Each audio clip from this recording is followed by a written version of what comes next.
Hello, join us to lift the lid on our 2024 season. Here we go, literally.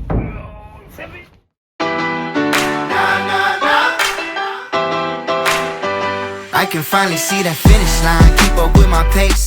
Feeling like this world is mine, dreams I gotta chase. Trying to seize a day, not a second I'ma waste. When I make it to the top, looking at this life I'm in. Yeah, this is my time right now. It's my time right now. I'm in the spotlight, look at me now. Yeah, my time right now. Authorised by the Ensemble Theatre, Kirribilli.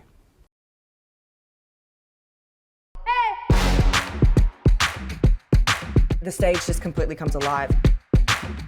It's more about moving as one.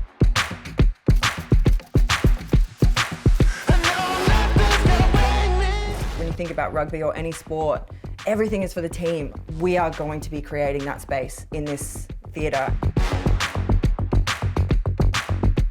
The play is about a minnow team in Ireland, a district team that beats the All Blacks. The great All Blacks were beaten by a team full of nobodies, some fat dads, some butchers and some farmers that come in and play in a district team and beat the all-time champions, the All Blacks. You'll see lots of characters in it, lots of different people from the town of Munster in Ireland, and we also get to play some of the All Blacks players as well. It's going to be a raucous, fun time on stage where we get to do accents and put on different hats and play up to 62 characters. It's about community, it's about family, there's something about being in a sporting team is like, honestly, the camaraderie and the relationships that are built in a sporting environment is beyond. I mean, if you're into sport, it's obviously going to be incredible, but watching actors at work, I think, is so exciting.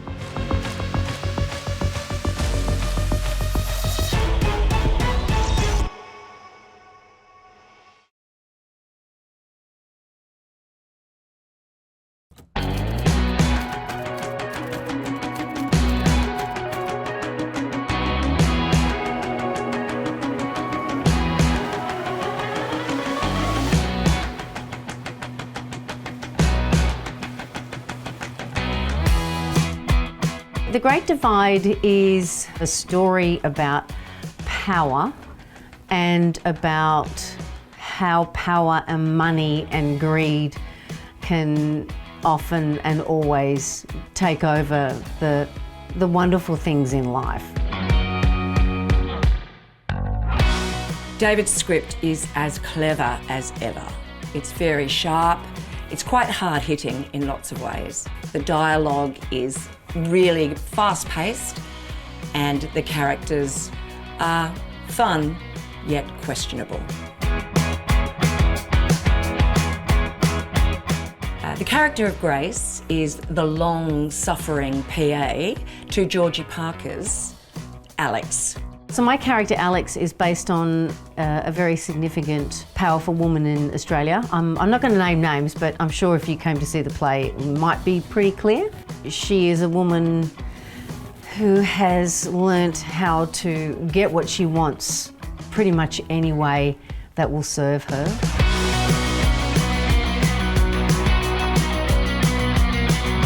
It's mainly about a little coastal town that is pristine and beautiful and pure, and about a woman, my character, coming in and wanting to exploit it until there's pretty much nothing left. If I had to sum the play up in 3 words, it would be brutal, dark, hilarious. Challenging, provocative, and pugnacious.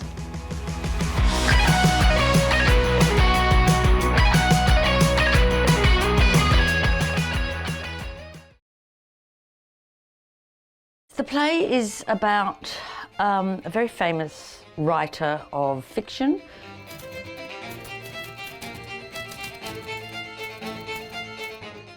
Joanna Murray Smith has written a beautiful play, and it is so well written, it sparkles off the page. It's outrageous. The things that get said in this play are outrageous. In Switzerland, we meet Patricia Highsmith, the famous novelist who wrote murder mysteries and famously the Tom Ripley series. She was full of contradictions. She was utterly brilliant, fiercely intelligent. She was homophobic and a lesbian. It cracks along at a really fast pace and it has an extraordinary payoff. A funny, witty battle of minds and words, but also a thrilling night of mystery and intrigue. Intense, suspenseful, and funny.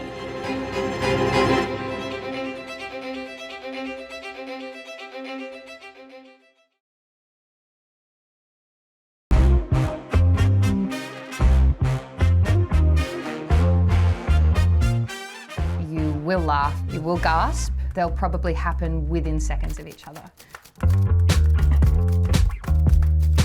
This play is about a playwright, a theatre director and a huge Oscar-winning actor who are coming together the night before day one of rehearsals for their new play.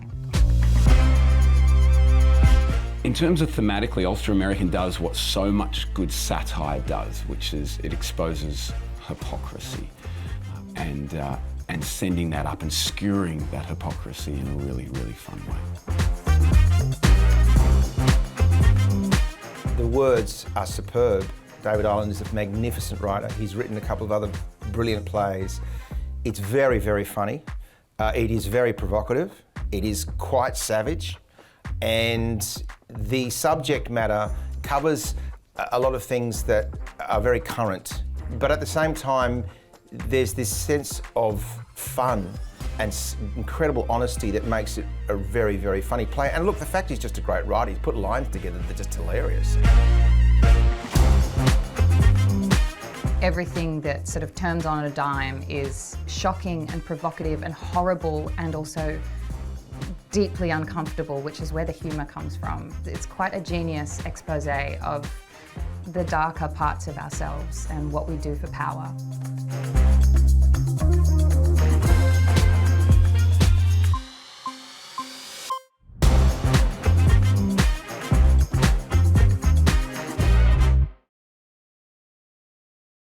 Oh my God, where do you even start?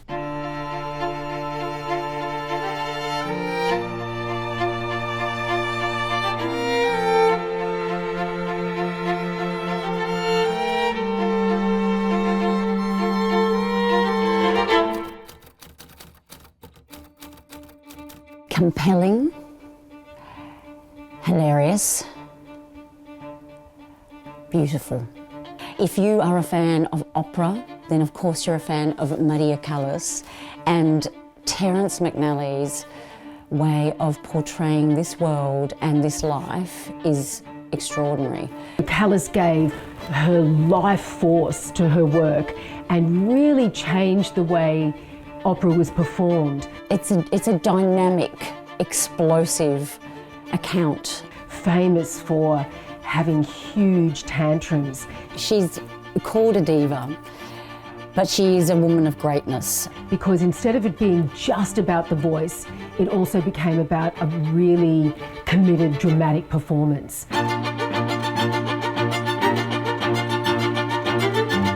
Huge celebrity, incredibly glamorous. It is an epic life story that you will be part of, but it is also a very intimate tale between an actor and an audience. How much you're willing to commit to be the best you can be.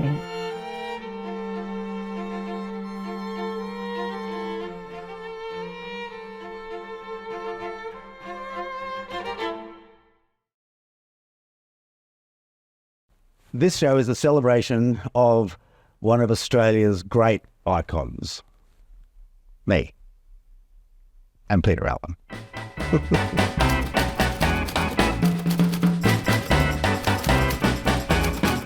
I'm Todd McKenning, and I'll be doing a very relaxed cabaret-style show with my band, celebrating Peter Allen. It'll be a sit-back, relaxed style show where I'll talk to you, you can ask me questions, we'll sing all of his hits.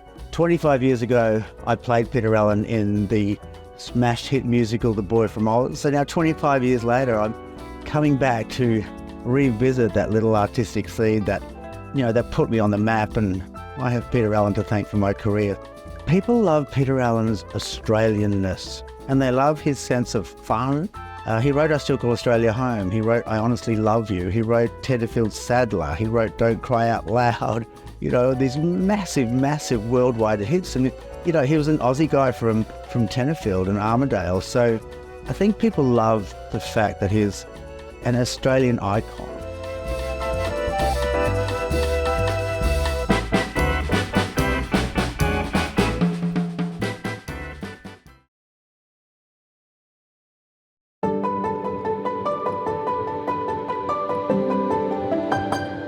I would describe it as a black comedy that is mournful but also hopeful. In typical Chekhov fashion, it's taking very heavy kind of ideas and finding the lightness that speaks to all of us. A retired professor and his much younger second wife, his first having died, arrive at his country estate being looked after by his daughter from his first marriage, Sonia, and her uncle, the eponymous Uncle Vanya. And they've worked tirelessly looking after this estate, leading their rather unremarkable lives. And the arrival of these two, the professor and his wife, set the cat amongst the pigeons, and tragedy and comedy ensue, often at the same time. With Joanna adapting Chekhov, Joanna brings her classic whip-smart dialogue, tight, funny, comedic look at these very sad people. Tragic, comic Chekhov.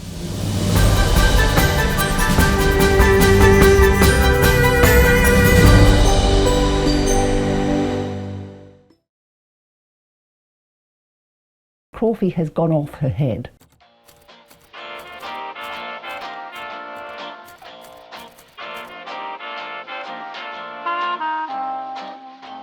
The Queen's Nanny tells the story of one of the royal family's dirty little secrets. It's about Crawfie, or rather Marion Crawford, who became nanny to the princesses Lilibet and Margaret. She wrote the very first royal tell-all, and for her trouble, she was pretty much booted out of the royal family. The play tells the story of her subsequent sort of exile from the royal family after being deep within their bosom. That was the last time anyone in the royal family ever spoke to Marion Crawford.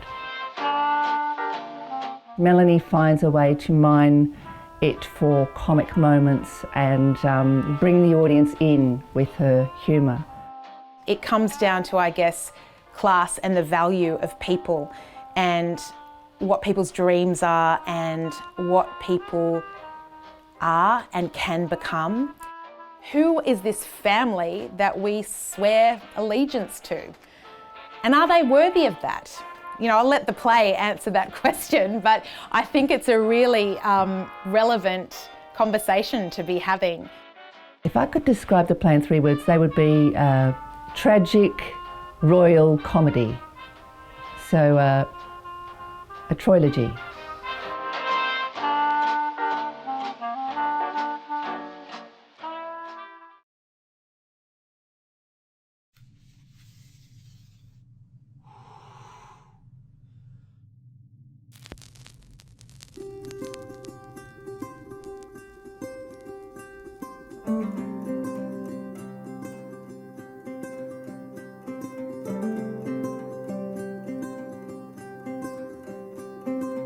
It's a very funny play about somebody dying.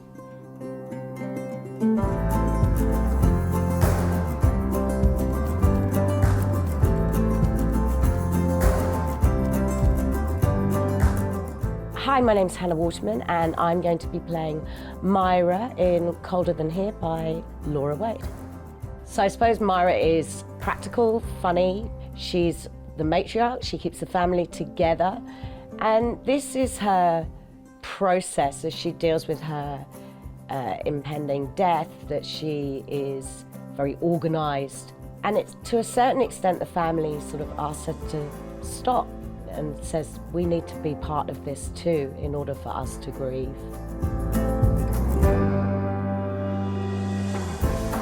It's about relationships, like all good plays are. And it's about the revelation within each of the individual characters on a journey which they would never choose to take. Despite, you know, the tragedy of this situation, it's about people coming out of themselves as well.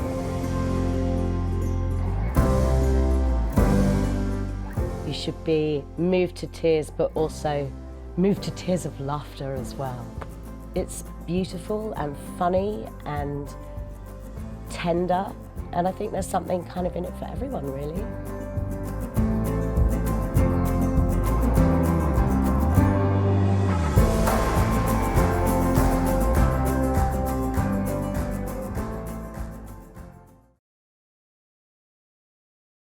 I just don't think You it can is. keep- Why wouldn't wouldn't you want a cat in a pub?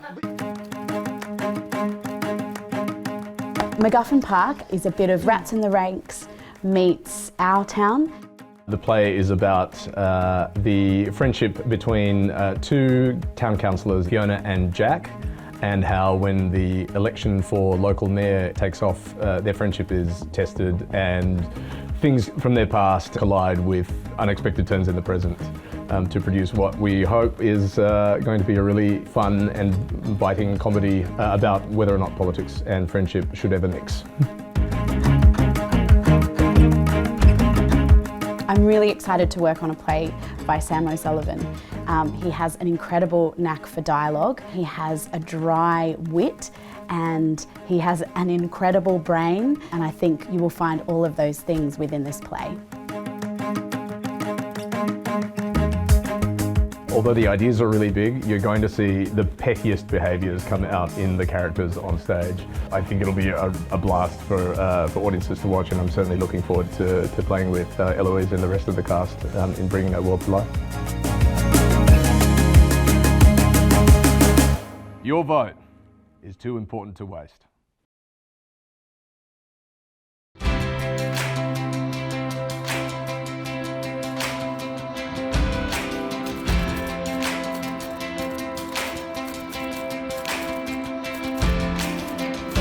I think of this play as a little bit like a phyllo pie or an onion, that you think it is this beautiful, big, heartfelt play, which it is, but as you peel back another little layer, there is something else.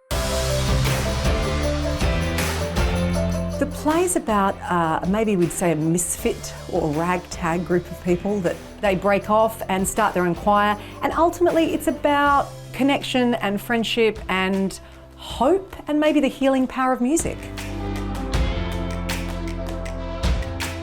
All of our characters have things to share and things to discover about themselves, and I think the joy of this play is finding your voice and learning how to heal and learning how to forgive. This is a snippet into our own lives, our own secrets. This is a wonderful celebration of life and of loss, but most importantly, it's about the human nature.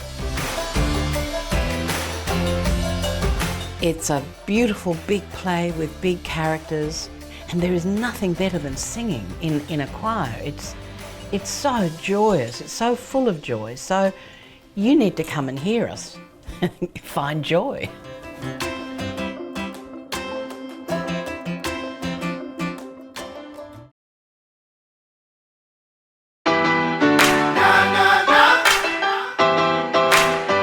I can finally see that finish line, keep up with my pace. Feeling like this world is mine, dreams I gotta chase. Trying to seize a day, not a second I'ma waste. When I make it to the top, looking at this life I'm in.